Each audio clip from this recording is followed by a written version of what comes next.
Hello, I'm Janna, and welcome back to the Crafty Corner. This week over at the Funkie Junkie Inspiration Ave, we are looking at all things Stampers Anonymous. This week we are going to be playing with Tim Holtz stamps and stencils. So today I'm going to be featuring one of my favorite stamp sets, and we're going to be playing with some stencils. I'm going to be looking to do a bit of a water lift technique. So if you'd like to see exactly which supplies I'm going to be using, go ahead and pause here.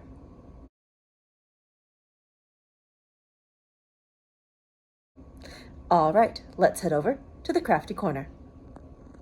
To start today's stamping project, we are going to be working with alcohol inks to create a base to put our focal point on. I'm going to be starting with some Dura-Lar substrate. This is really cool. It's completely transparent, and we're going to be drip dropping some ink on here to get ourselves started. Now, for this section, we're going to be bringing in a few different inks. We're going to be using some Laguna, Glacier, and a dash of Vineyard. We're going to be drip dropping that onto the paper to get ourselves a good start. Now, when pulling these clear sheets out, there is a paper backing on them. You can take that off immediately, or you can leave it on. I like to leave it on so I can see exactly where I'm moving my inks, and that just helps me spread things around and make sure that we have good coverage. Now I'm also going to need to pull in the Tim Holtz Ranger alcohol ink blowing tool. This makes moving ink around so much easier. And we're going to need some blending solution. Good. Now let's open up the inks and start putting down a few drops onto our substrate. Now, while we're talking about substrates, the reason I chose this, well, the second reason, is because the Dura-Lar is also heat stable, and I wanted to pair this lovely alcohol ink combo with a bit of embossing and one of my favorite stamp sets from the most recent release. But for now, let's go ahead and drop the ink right onto our substrate. We've got a lovely combination of Glacier, Laguna, and Vineyard. I absolutely love these cool tone colors, and they're going to give me the perfect background to stamp over. And now that we have our ink, I'm just going to go ahead and add some of the blending solution. So I'm just putting a few drops here and there and just making sure that we'll have enough on our substrate to move it around with the ink blower. As you can see, we've got some good movement already, and the inks are going to just mingle together and give us this really pretty kind of hazy looking backdrop. I'm going for a really fluid look right now, and this is looking great. So I'm not really worrying about that second half of the sheet. I'm only going to be using the first half, and I've got other plans for the second half for a project at a later date. But for now, we're just moving the ink around and making sure that those colors are flowing. Nothing like alcohol ink and watching the magic of how they mix and mingle together.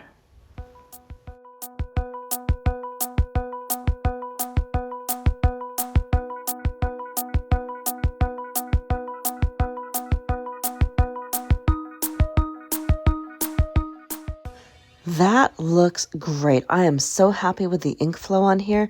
This is going to make a wonderful background for the next step. So the next thing that we're going to be doing will be to pull in my favorite stamp set from the latest release, which is CMS 461 Floral Trims. The detail on these is absolutely amazing, and this is going to look even better as we emboss this stamp over the top of our Dura-Lar substrate. Since Dura-Lar is heat stable, it will easily stand up to the heat that we need to use embossing powder.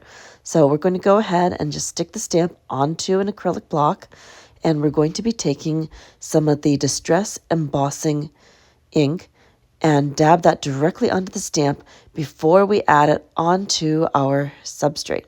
Now, the one thing I'm checking right now is to make sure that our substrate is dry. If we have some sticky spots, the embossing powder is going to stick to it.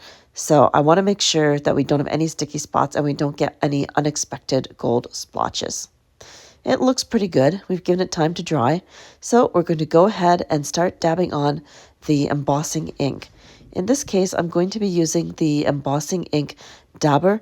This is going to apply the ink nice and quickly And when we tilt the stamp at an angle, we'll be able to easily tell if I got enough of the ink onto the stamp. If we tip and we don't see a shiny reflection, then we know that we don't have a good coverage of ink, and that's easy enough to go back and reapply. So just quickly dabbing this on, we will soon have a good inky layer and be ready to emboss.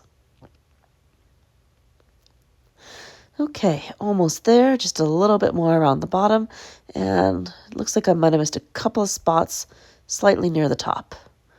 All right, tilt. Yep, I'm seeing a good shine, so that means we have very good coverage. And now we're going to stamp. But first, I just want to quickly peel off that little piece of paper background. And we're going to just turn the alcohol ink background, line up our stamp, and of course, we'll apply some good firm pressure as we stamp our image. Now, the big question is which way to stamp. That is always the question when I'm using a large stamp. But it looks like we're going to go this way today, so good firm pressure, pressing things down, and then we will lift. All right, so to make sure that we got a good transfer, we're just going to tilt this at an angle, and I can already see that we stamped nice and clean. Now, we're going to be taking some of the Ranger embossing powder. This is the gold color, and we're going to sprinkle that right over the top of the Dura-Lar. So we're going to be very generous because we can easily scoop that extra powder back into the jar once we have covered our image. So sprinkling this on nice and thick, and then we'll just pick that up at an angle, tap the rest of it off, and ooh, look at that image. That is going to look amazing once we have embossed. Very good. So I'm super happy with the way that transferred. Now we're just going to scoop the rest of the powder back into the jar. Then we're going to kick things onto fast forward as we find out how that image is going to emboss.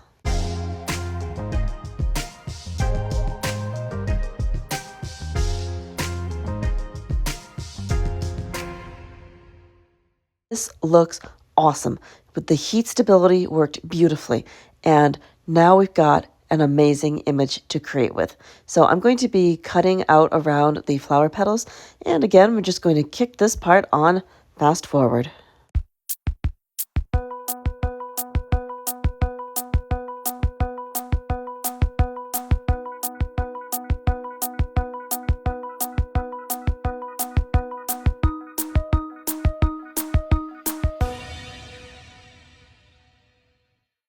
Here is our main focal point all nicely cut out. Now we're going to be placing this down on top of some Distress Heavy White cardstock. The Distress Heavy White is going to become our background. Now, because I want the flowers to pop, I'm going to be leaving part of the background white. This part is going to have the flowers over the top. Now, the cool thing is we're going to be using the cutout flowers as a bit of a stencil. We're going to be doing some ink blending with peacock feathers, fossilized amber, and pine needles. We're going to go ahead and bring in some dome foam, and we're going to be doing a little bit of an ink blend on the card base. So I'm just going to hold that firmly in place, and we're going to start out with some of the fossilized amber, and with the dome foam, we're just going to gently blend over the top. And I'm making sure that I'm holding this down so that we won't end up with any white spots or gaps. The yellow is a very nice contrast to the cool tones that we have going with the flowers. Next, we are going to be going in with some of the peacock feathers. This is going to be a complementary color that fits in the cool tone family, and it's going to pick up some of the Laguna already in the flowers. All right, let's go ahead and add that too. And again, we're just holding things down very carefully, and I'm going in with the dome foam and gently working my way around all of those leaves. Oh, the colors on these are just making me so happy. It's a good color combo. And you know what? I don't use fossilized amber that much, so it's really fun to play with some colors that I'm not using as frequently. All right, let's go ahead and add our last color, which in this case is pine needles. So again, dome foam, ink, and we will just quickly blend that in on the card before moving on to our next step. There we go, gently blending in, trying to mingle that a bit with the peacock feathers because I don't want a really abrupt transition. I'm trying to get this kind of blended a little bit light. Blending, not my strong suit, but I certainly enjoy practicing. Good enough. So next, we're going to go in and try a little bit of ghosting with the Stencil THS166. When we spray water through a stencil, the parts that the water touches are going to kind of get a bleached look. So I want to go for a little bit of a subtle texture on this card background. I think that will give us a neat contrast. So in this case, I'm directly spraying onto the stencil because I want the ghostly parts to be the honeycomb part of the stencil and not the interiors of the hexagons. So just quickly wiping up the space after spritzing, and I'm going to go around the edges of the stencil with my cloth to wipe off the little extra bits of water because I don't want to have a obnoxious frame going around my texture. So we're just going to dab that off.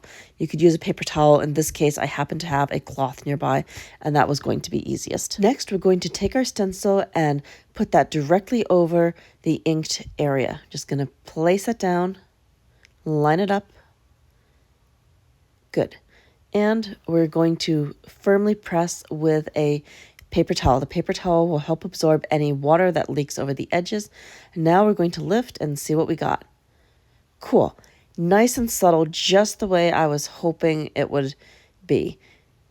I like that quite a bit. So quick wipe up, and now we need to do a little bit of spritzing. I wanted to add a few drip drops for a little bit more texture interest. All right. Few drip drops here and there, getting that really cool distressed look. It's also helping blend in some of my more harsh inky lines. Okay, now we're going to take that piece of transparency and we're going to line that up with the edges that we inked around earlier. And I'm going to be attaching this using the Tim Holtz Ideology Tiny Attacher. The tiny attacher is going to be perfect because with the Dura-Lar, I do not want to be using glue because we would see the glue through the transparency. But with the staples, those will be very easy to cover up. So a few staples here and there, and that's going to keep the transparency from moving. Oh, that looks so good. The white is acting kind of like a light box, and it just brings so much more vibrancy through the alcohol inks. Definitely happy we're trying this out. All right, now I just need to trim away the little bit of extra at the bottom. And of course, we're bringing out the Tonic Tim Holtz mini trimmer for this. Perfect for those little cuts that need to be made on the fly. Now to cover up those staples.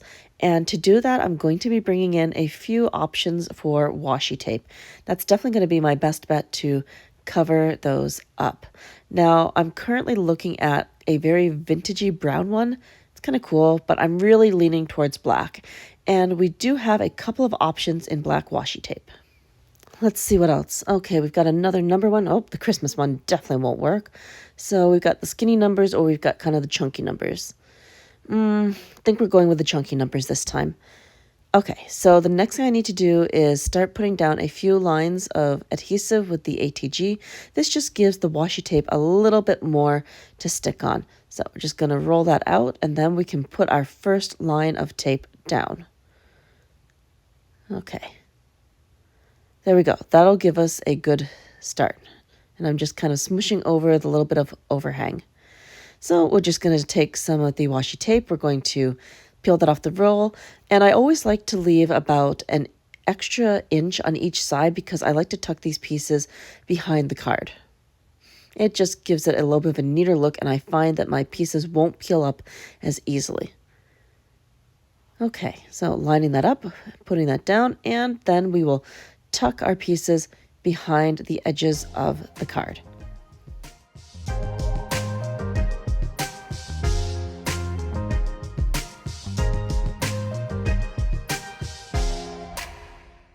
Not bad.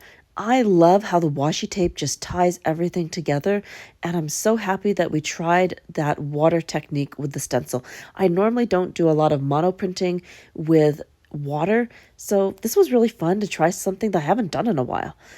So the next thing that we will need to do will be to add a backing to this. It's not quite 4¼ by 5½.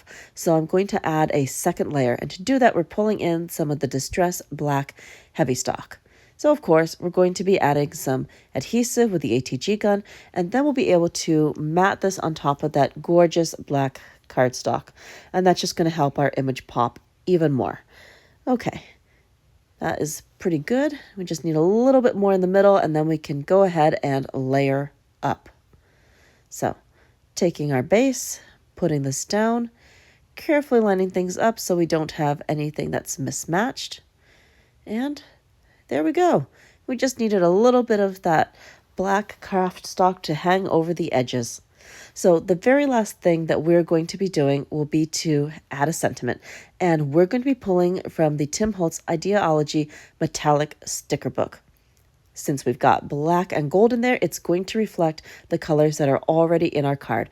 And we are going to go with the sentiment, Explore, Dream, Discover. That just ties everything all together. Very happy with this.